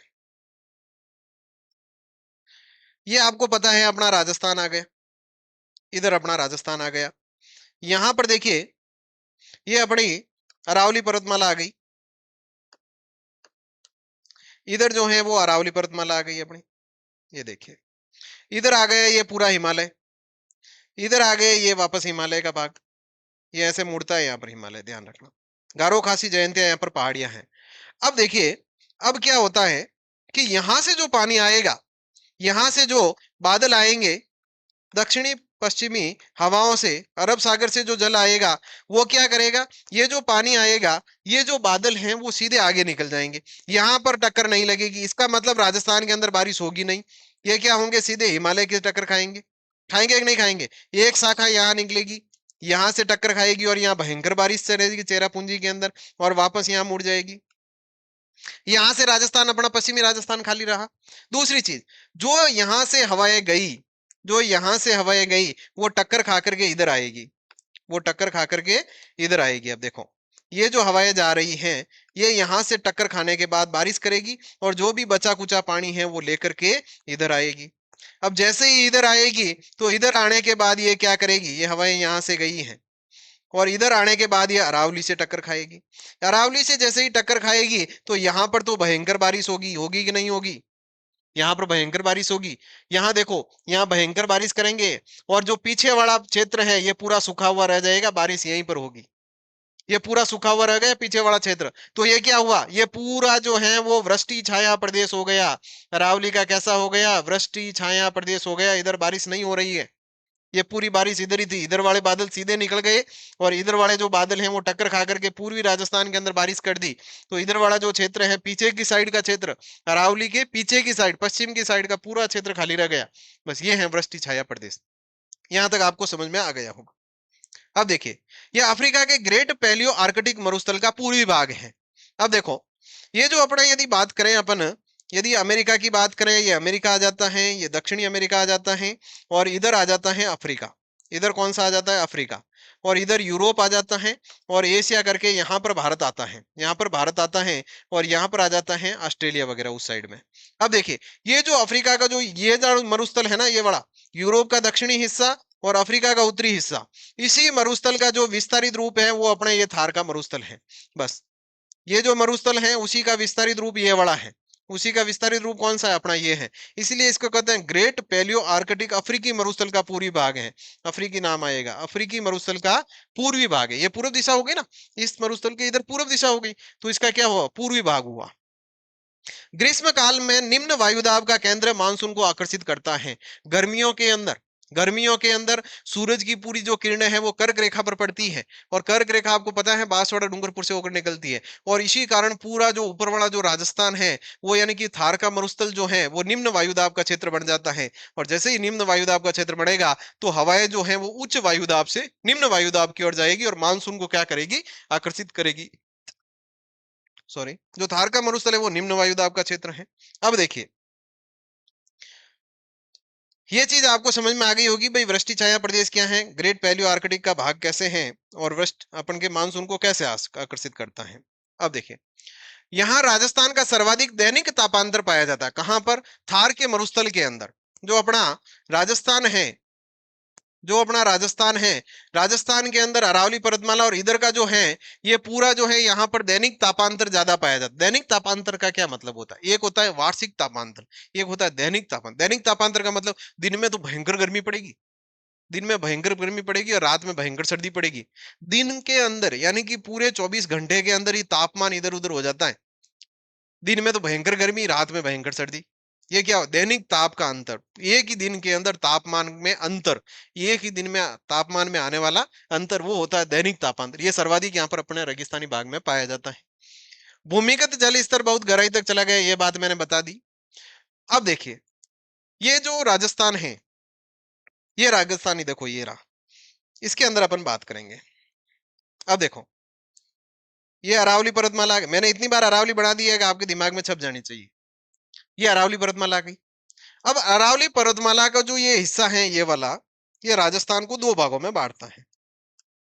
ये जो रेखा है ना, ये बड़ी ये राजस्थान को दो भागों में बांट रही है। आधा राजस्थान इधर है, आधा राजस्थान इधर है। तो ये जो है ये रेखा है 50 सेंटीमीटर वर्षा रेखा, 50 सेंटीमीटर वर्षा रेखा। ये लो, आपको कोई पूछे कि राजस्थान को दो भागों में बांटने वाली वर्षा रेखा कौन सी है, याद रखें 50 सेंटीमीटर वर्षा रेखा राजस्थान को दो भागों में बांटती है। दूसरी चीज, अब जो है ये अपना राजस्थान वापस इधर से होकर के इधर की साइड में ये दो भागों में बांटा है। जो मरुस्थल है, मरुस्थल भी दो भागों में है, शुष्क अलग है, अर्ध शुष्क अलग है, शुष्क अलग है, अर्ध शुष्क अलग है। जो शुष्क मरुस्थल और अर्ध शुष्क मरुस्थल को दो भागों में बांटने वाली जो रेखा है, शुष्क और अर्ध शुष्क को दो भागों में बांटने वाली जो रेखा है, इसे कहते हैं 25 सेंटीमीटर वर्षा रेखा। कौन सी? 25 सेंटीमीटर वर्षा रेखा। ये लो, अब आपको पूछे राजस्थान को दो भागों में कौन सी बांटती है, 50 सेंटीमीटर। थार के मरुस्थल को दो भागों में कौन सी बांटती है, 25 सेंटीमीटर वर्षा रेखा। इधर है 0 डिग्री वर्षा रेखा, कौन सी है, 0 डिग्री, 0 सेंटीमीटर वर्षा रेखा। ये 25 सेंटीमीटर, 0 सेंटीमीटर। ये जो 10 सेंटीमीटर वर्षा रेखा है, ये केवल जैसलमेर से निकलती है। 10 सेंटीमीटर कहां से निकलती है, 10 सेंटीमीटर वर्षा रेखा जो है ये केवल जैसलमेर से निकलती है, याद रखें। ये जैसलमेर के यानी कि पश्चिमी मरुस्थल की सीमा का लगभग निर्धारण करती है, और वैसे 0 डिग्री 0 सेंटीमीटर यहाँ से निकलती है। तो याद रखें, 50 सेंटीमीटर राजस्थान को दो भागों में बांटती है, 25 सेंटीमीटर थार के मरुस्थल को दो भागों में बांटती है, 10 सेंटीमीटर जो केवल जैसलमेर से निकलती है। 10 सेंटीमीटर कहाँ से निकलती है, केवल जैसलमेर से, केवल जैसलमेर से निकलती है। और ये थार के मरुस्थल की लगभग पश्चिमी सीमा का निर्धारण कर देती है, और इसके बाद में 0 सेंटीमीटर वर्षा रेखा आ जाती है। आगे देखो, रेगिस्तान का मार्च, 15 अगस्त 26 जनवरी को आप मार्च फास्ट करते हैं, यानी कि कदम से कदम मिलाते हुए आगे की ओर बढ़ते हैं। वैसे वैसे जब रेगिस्तान यानी कि कदम से कदम मिलाते हुए आगे की ओर बढ़ता है, कदम से कदम बोले तो ये लगभग लगातार गति से आगे की ओर बढ़ता है, तो उसे कहते हैं रेगिस्तान का मार्च। क्या कहते हैं? ऐसा नहीं है कि ये मार्च महीने में ही बढ़ता, नहीं। रेगिस्तान का मार्च का मतलब है कि ये रेगिस्तान जो है वो आगे की ओर बढ़ रहा है, रेगिस्तान का मार्च है। ये मरुस्थल का लगातार विस्तार है, मरुस्थल का लगातार विस्तार, मरुस्थल का बढ़ना क्या कहलाता है, रेगिस्तान का मार्च कहलाता है। और रेगिस्तान के मार्च के लिए जोधपुर का नाचना गांव प्रसिद्ध है, यहाँ से सर्वाधिक यानी कि रेगिस्तान का विस्तार हो रहा है। आगे देखो, समझ में तो आ रहा है ना? यदि समझ में आ रहा है तो एक लाइक का बटन ज़रूर दबा दीजिए, ताकि हमें भी मनोबल मिले कि और भी अच्छी तरीके से आपकी अगली क्लासें हम लेकर आएँ। बहुत जल्द आपको क्लासें मिलेगी। मरुस्थल की उत्पत्ति का मुख्य कारण है शुष्कता में वृद्धि। एक तो होता है नमी, यानी पानी की मात्रा ज्यादा होती है। जिसमें पानी की मात्रा कम होती है उसे कहते हैं शुष्कता, यानी कि शुष्क होता है, यानी कि वातावरण में जब नमी होती है, नमी की मात्रा नहीं होती है, उसे शुष्कता कहते हैं। जब यानी कि पानी की मात्रा कम होने लगती है तो शुष्कता में वृद्धि होती है, जिसे ही रेगिस्तान का बढ़ना है। इस पूरे रेगिस्तानी प्रदेश को, ये देखो, ये अपना जो रेगिस्तान है, राजस्थान है, राजस्थान के अंदर ये अरावली पर्वतमाला, इस पूरे क्षेत्र को, पश्चिमी मरुस्थल को रुक्ष प्रदेश कहा है ईश्वरी प्रसाद ने। किसने कहा है? ईश्वरी प्रसाद ने कहा है कि ये रुक्ष प्रदेश है। और हैंसांग आया था चीन से। हैंसांग कहां से आया था? चीन से आया था। और इसने कहा था इसे गुजरातरा, क्या कहा था? गुजरातरा, यानी गुज्जर जाति यहां पर शासन करती थी उस समय। गुजरातरा कहा था इसे। आगे देखिए, अब जो है वो रेतीला जो शुष्क मैदान है, ये देखिए, ये अपनी अरावली पर्वतमाला, ये अरावली पर्वतमाला। अब इस पूरे क्षेत्र के बारे में अपन इतनी देर पढ़ रहे थे, इस पूरे क्षेत्र के बारे में अपन इतनी देर पढ़ रहे थे कि ये पूरा क्षेत्र है। अब इसके क्या करेंगे अपन? दो हिस्से करेंगे। इसके क्या करेंगे? दो हिस्से करेंगे। ये रहे, दो हिस्से कर दिए। इसके दो हिस्से कर दिए, यानी कि एक तो ये वाला जो क्षेत्र है इसके बारे में पढ़ेंगे, और एक ये वाला जो क्षेत्र है प्लस के मैंने चिन्ह किए हैं, ये वाला क्षेत्र, इसके बारे में पढ़ेंगे। यानी पूरे रेगिस्तान को कितने भागों में बांटा? दो। एक तो है शुष्क मरुस्थल, एक है अर्ध शुष्क मरुस्थल। शुष्क मरुस्थल और अर्ध शुष्क मरुस्थल। ये देखिए, इसका विस्तार जैसलमेर, बाड़मेर, बीकानेर, फड़ौदी, पश्चिमी जोधपुर, बालोतरा, चूरू, ये पूरा है। रेतीला शुष्क मैदान ये वाला, ये जो है ना, ये शुष्क मैदान ये वाला। अब इसके बारे में पढ़ रहे हैं अपन, ध्यान देना। अब इसके बारे में पढ़ेंगे अगले वीडियो के अंदर, अपन ये वाला क्षेत्र देखेंगे, प्लस वाला। अभी इसके बारे में पढ़ेंगे। ये जो क्षेत्र है ये कहां से कहां तक है? बीकानेर है, जैसलमेर है। ये बीकानेर आ गया, जैसलमेर आ गया, बाड़मेर आ गया, इधर चूरू आ गया, इधर जोधपुर का हिस्सा आ गया, फड़ौदी आ गया, इधर बालोतरा का हिस्सा आ गया। इस क्षेत्र के अंदर ये फैला हुआ है। यहाँ की औसत वर्षा 0 से 25 सेंटीमीटर, अभी बताया था 25 सेंटीमीटर वर्षा मरुस्थलिक भाग को दो भागों में बांटती है। रेग, रेग कहते हैं मिश्रित मरुस्थल को, जहां बालू का रेत के साथ साथ कंकड़ पाए जाते हैं। यदि बालू का रेत है, धुरे हैं, और उसके साथ में यदि कंकड़ भी मिल जाते हैं, दोनों एक जगह पाए जाते हैं, तो उसे क्या कहते हैं? रेग कहते हैं। क्या कहते हैं? रेग कहते हैं। अगला देखिए, सम जैसलमेर जो है वो न्यूनतम वर्षा वाला स्थान है। सम जैसलमेर, जैसलमेर के अंदर एक सम नामक स्थान है, जहां पर आप यानी कि 31 को जाते हैं। ये सम जैसलमेर के दौरे, वो जो है वो सबसे न्यूनतम वर्षा वाला स्थान है, सबसे कम वर्षा होती है। अब देखो, इस क्षेत्र को भी अपन ने क्या किया है? वापस दो भागों में बांटा है। एक तो है बालू का स्तूप युक्त, और एक है बालू का स्तूप मुक्त।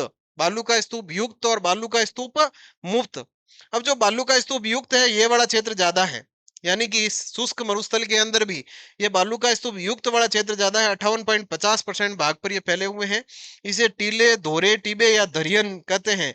दरियन कहते हैं जैसलमेर के अंदर। ये जो दोरे हैं इनको टीले भी कहते हैं, यानी कि रेत के टीबे भी कहते हैं, दोरे भी कहते हैं, और दरियन भी कहते हैं। दरियन कहा जाता है लगभग जैसलमेर के अंदर।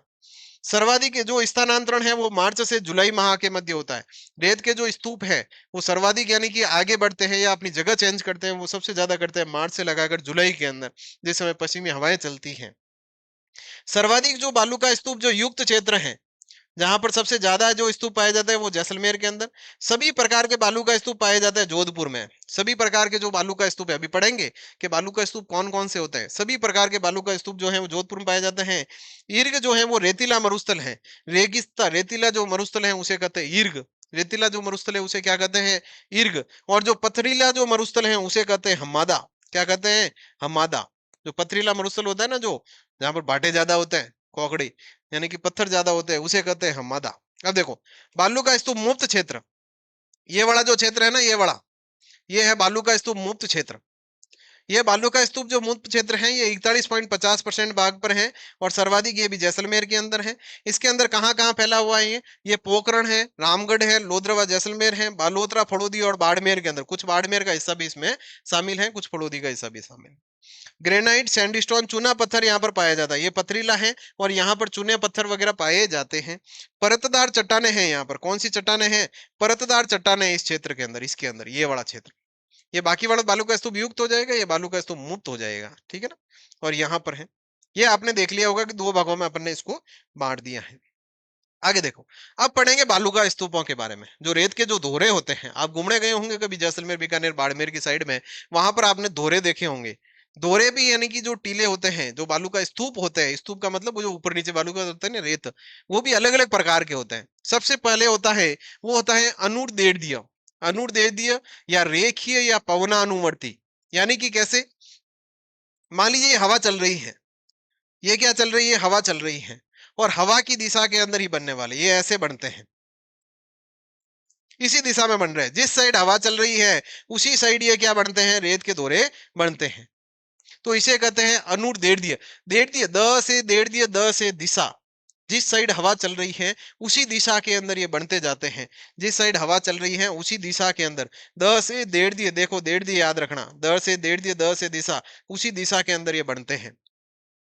पवनानुवर्ती यानी कि पवन के अनुसार, जिस समय पवन जा रही है। ये तो हो गए अनुवर्ती, ये पवन की दिशा के समानांतर होते हैं। कारवा या गासी, दो पवनानुवर्ती बालुका स्तूपों के बीच की निम्न भूमि कारवा कहलाती है। अब देखिए, एक तो ये दोहरे हो गए, एक ये हो गए। इनके बीच की जो भूमि है ना, ये वाली जहां से हवा निकल रही है, ये देखो, एक तो ये हो गए और एक ये हो गए। इनके बीच की जो भूमि है ये वाली, ये जहां से हवा निकल रही है, इसको कहते हैं कारवा। क्या कहते हैं, कारवा। दो बालू का स्तूपों के बीच की निम्न भूमि को कहते हैं कारवा। क्या कहते हैं, कारवा। अब इन दो के मध्य, इन दो के बीच वाली भूमि होगी, इसे भी कारवा कहेंगे, याद रखें। अधिकांश विस्तार रामगढ़ के दक्षिण पश्चिम में, जोधपुर और बाड़मेर के अंदर, रामगढ़ बाड़ जैसलमेर के अंदर पड़ता है। दीर्घ काल तक हवा के एक ही दिशा में चलने से इनका निर्माण होता है। लंबे समय तक हवा जब एक ही दिशा में चलती है, तो उस कारण इनका निर्माण होता है। अब देखिए अनुप्रस्थ। अनुप्रस्थ जो है वो पवन की दिशा के समकोण पर बनते हैं। मान लीजिए ऐसे हवा जा रही है, ऐसे हवा जा रही है, तो ये क्या बनेंगे, ये ऐसे बनेंगे, ये ऐसे बनेंगे। ठीक है ना, ये हवा जा रही है तो इसके समकोण की दिशा के अंदर बनते हैं। ये समकोण बन गए ना, यहाँ पर देखो, ये समकोण बन गया, बना कि नहीं बना, ये समकोण बन गया। तो ये समकोण में बनते हैं, ये सामने बनेंगे ऐसे। ठीक है, ये हवा जा रही है इधर, ये सामने बने, ये तो हवा की दिशा के समानांतर बनेंगे। ये जो है अनुप्रस्थ, अनुप्रस्थ, ये हवा की दिशा के समकोण पर बनते हैं। ठीक है ना, ये समकोण पर बनते हैं, ये ऐसे आएंगे सामने से। ये रावतसर हनुमानगढ़, सूरतगढ़ गंगानगर, पुगल बीकानेर, सरदार शहर चूरू, झुंझुनू जोधपुर और जालोर, ये दो चार जगह के नाम याद रखना। रावतसर है, सूरतगढ़ है, पुगल है, इनके अंदर जो है ये वाले यानी कि ये बालू का स्तूप बनते हैं अनुप्रस्थ वाले, अनुप्रस्थ वाले। आगे देखिए, एक होते हैं बरखान, अर्ध चंद्राकार बालू का स्तूप। बरखान यानी कि अर्ध चंद्राकार बालू का स्तूप, ये सर्वाधिक गतिशील व सर्वाधिक नुकसानदायक होते हैं। देखिए बरखान कैसे बनते हैं, बरखान बनते हैं ऐसे, ये वाले जो होते हैं ना, ये वाले, ये ऐसे सींग के आकार के अंदर यहाँ पर होता है इनके, ये मुंह होता है इनका सींग के आकार का, ये वाले बनते हैं। ये तीखे होते हैं यहाँ से, ये वाले, यहाँ से हवा आ रही है, यहाँ से क्या कर रही है, हवा आ रही है, तो ये ऐसे बनते हैं। पता चल गया आपको, ये सींग के आकार के इनके मुंह रहेंगे दोनों साइड में। ये है बरखान, कौन से हैं, बरखान है, ये बरखान है। अब देखो, ये सर्वाधिक गतिशील होते हैं और सर्वाधिक नुकसान, ये सर्वाधिक गतिशील, बहुत ही जल्दी गति से चलते हैं, और सबसे ज्यादा नुकसान पहुंचाने वाले यही बरखान है, यही बरखान है। आगे देखो, भालेरी चुरू, ये जगह याद रखना भाई, ये जगह इंपॉर्टेंट है, याद रखें। भालेरी चुरू, जैसलमेर, सीकर, सूरतगढ़, लूणकरणसर और करणी माता देशनोक, उस क्षेत्र के अंदर। एक तो बालेरी याद रखना, एक करणी माता वाला क्षेत्र याद रखना, एक सूरतगढ़ लूणकरणसर वगैरह देख लेना। और इस क्षेत्र के अंदर ऐसे बरखान प्रकार के बालू का स्तूप पाए जाते हैं। ये देखो ऐसे बनेगा, इसके मुंह जो है ना हवा के विपरीत साइड रहेंगे ऐसे, ये ऐसे रहेंगे, जिस साइड हवा आ रही है ना उस साइड इसके मुंह रहेंगे, ऐसा रहेगा ये यहाँ से दोहरा होगा, ये दोहरा है। यहाँ से ढलान ज्यादा होगी पीछे की साइड, ठीक है ना, यहाँ ढलान ज्यादा होगी। ये देखो, इसमें रेगिस्तान का निरंतर विस्तार होता है।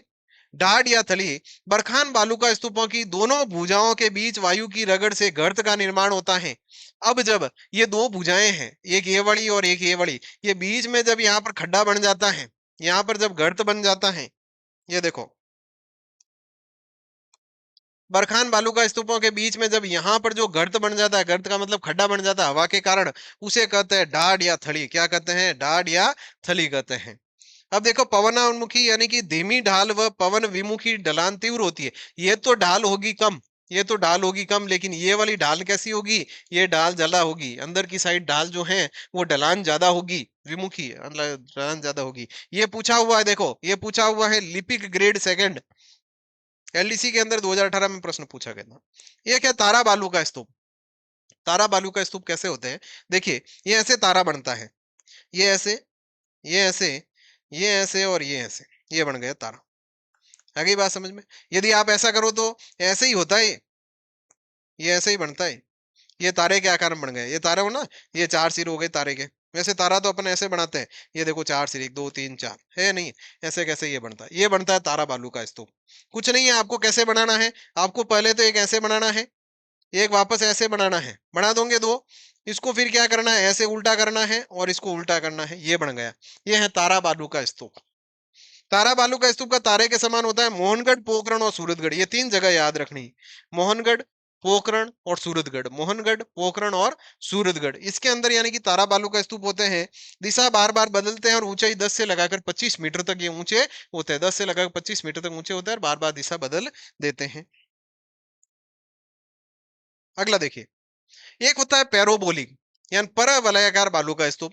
ये महिलाओं के हेयर पिन के समान होते हैं, पवन की दिशा के विपरीत होते हैं और सर्वाधिक गंगानगर के अंदर होते हैं। अभी देखो, अभी अपन ने देखा था कि बरखान जो है वो हवा चल रही है, ये ऐसे जो होते हैं वो तो होते हैं बरखान। अभी जो देखा, ये ऐसे वाले जो हैं इनको तो कहते हैं बरखान, और ये हवा चल रही है। और इनके जो विपरीत, जो महिलाओं की हेयर पिन के समान जो बनते हैं, इनको कहते हैं, ये विपरीत बनते हैं। ये देखो, ये ऐसे बने और ये ऐसे बनेंगे, इनको कहते हैं यानी कि हेयर पिन के समान, इनको कहते हैं पैराबोलिक। क्या कहते हैं? पैराबोलिक। ये उल्टे बनेंगे, बरखान के उल्टे होते हैं। आगे देखिए, नेटवर्क बालू का स्तूप। ये कहां पर याद रखना भाई? ये हेयर पिन लगाती है गंगानगर, गंगानगर की महिलाएं ज्यादा हेयर पिन लगाती है, ऐसे याद कर लेना। गंगानगर, ये हेयर पिन, ये याद रखना, ठीक है, पैराबोलिक। आगे है नेटवर्क बालू का स्तूप। नेटवर्क बालू का स्तूप देखिए, ये अपना जो राजस्थान है, यहाँ पर देखिए, ये अपना जो राजस्थान है,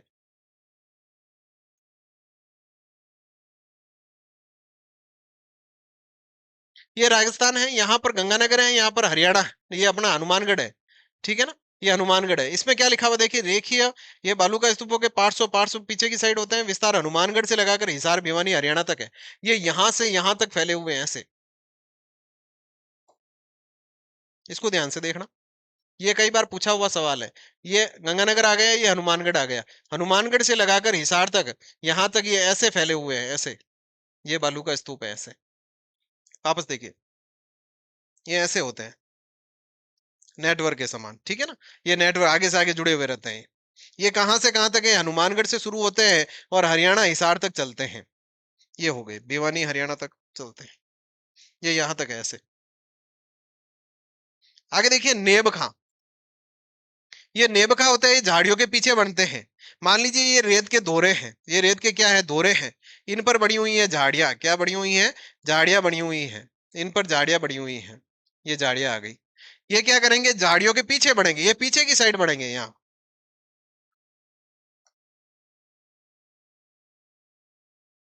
ये जो है इनके पीछे की साइड बढ़ेंगे, इनके पीछे जाकर बढ़ेंगे, ठीक है ना? ये ऐसे दोरे, पीछे दोरे बन जाते हैं इनके पीछे जाकर के, झाड़ियों के पीछे बनते हैं ये वाले नेब खा। एक है सब्र काफिज।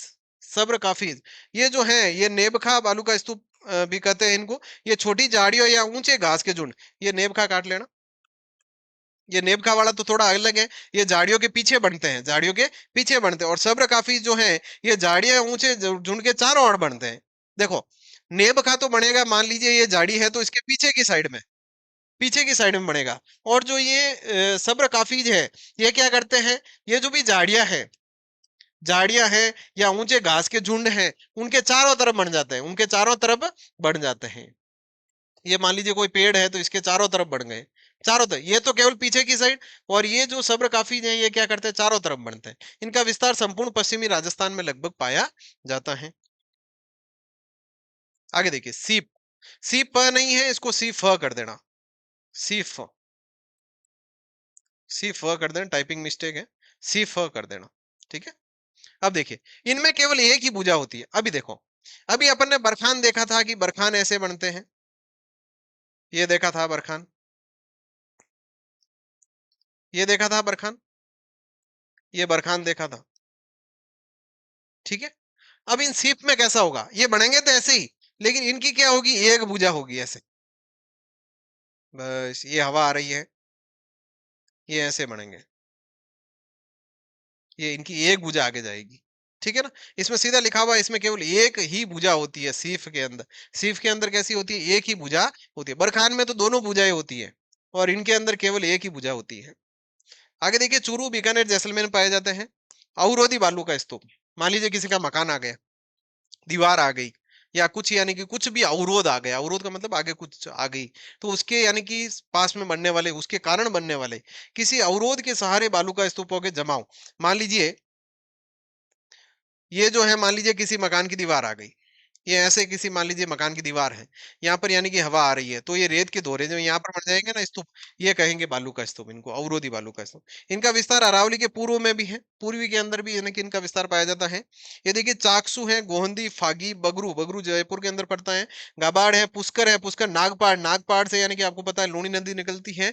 इसके अलावा बीचून पहाड़ है, दुदू जयपुर के अंदर है, सीकर की पहाड़ियां हैं, जोबनेर आदि स्थानों पर ऐसे प्रकार के स्तूप पाया जाता है। अब आपको इनमें से पूछे कि निम्न में से कौन सा बालू का स्तूप पूर्वी राजस्थान में भी पाया जाता है, तो याद रखना अवरोधी जो बालू का स्तूप है, ये पूर्वी राजस्थान में भी पाया जाता है। यह जीव अवशेष बालू का स्तूप है, फर्स्ट ग्रेड 2025 में पूछा गया था। यानी किसी भी जीव के कारण कोई भी यानी कि सामग्री आ गई, कोई भी सामान आ गया, जीव आ गया, उसके कारण जो बालू का स्तूप बने हैं, वो यानी कि जो है वो अवरोधी बालू का स्तूप कहलाते हैं। फर्स्ट ग्रेड भर्ती परीक्षा 2025 में पूछा गया था। आगे देखिए, अब रेगिस्तान को रोकने के लिए कुछ यानी कि अपने प्रोग्राम चला रहे हैं ताकि इसको रोका जा सके, वो है मरु विकास कार्यक्रम। ये 1977-78 में प्रारंभ हुआ था, 1977-78 के अंदर इसको प्रारंभ किया गया था। एक है राष्ट्रीय कृषि आयोग की सिफारिश पर इसको शुरू किया गया था। वित्तीय भागीदारी पहले तो 100% केंद्र देती थी, लेकिन अब 75% केंद्र देती है और 25% कौन देगी है? राज्य सरकार पैसे देती है। मुख्य कार्य है कृषि, वानिकी, पशुपालन, लघु सिंचाई योजना, मरुस्थलीकरण को रोकना। अब देखिए, अंतिम है, राजस्थान के 12 जिले मरु जिले कहलाते हैं। मुख्य रूप से तो 12 जिले हैं, वैसे 16 जिले हैं। 12 जिले जो हैं वो इसमें आते हैं मरु जिले के अंदर प्रॉपर। मरु विकास बोर्ड की स्थापना 1966 के अंदर हुई थी। विश्व मरुस्थलीकरण विरोध दिवस 17 जून को मनाया जाता है। कब मनाया जाता है? 17 जून को। सर्वाधिक जो अपरदन होता है वो वायु के द्वारा होता है। किसके द्वारा होता है? व- रेत का अपरदन वायु के द्वारा। ग्रेट ग्रीन वॉल परियोजना एक ऐसी परियोजना बना रहे हैं ताकि इस मरुस्थल के विस्तार को रोका जा सके।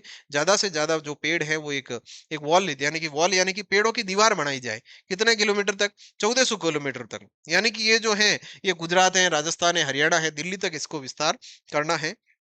5 किलोमीटर लगभग चौड़ी पट्टी में हरित पट्टी बनाई जा रही है। एक प्रोजेक्ट बोर्ड चलाया था। कौन सा बोर्ड चलाया था? Project board. खादी और ग्रामोद्योग बोर्ड का बोर्ड द्वारा यह आयोजित किया गया था।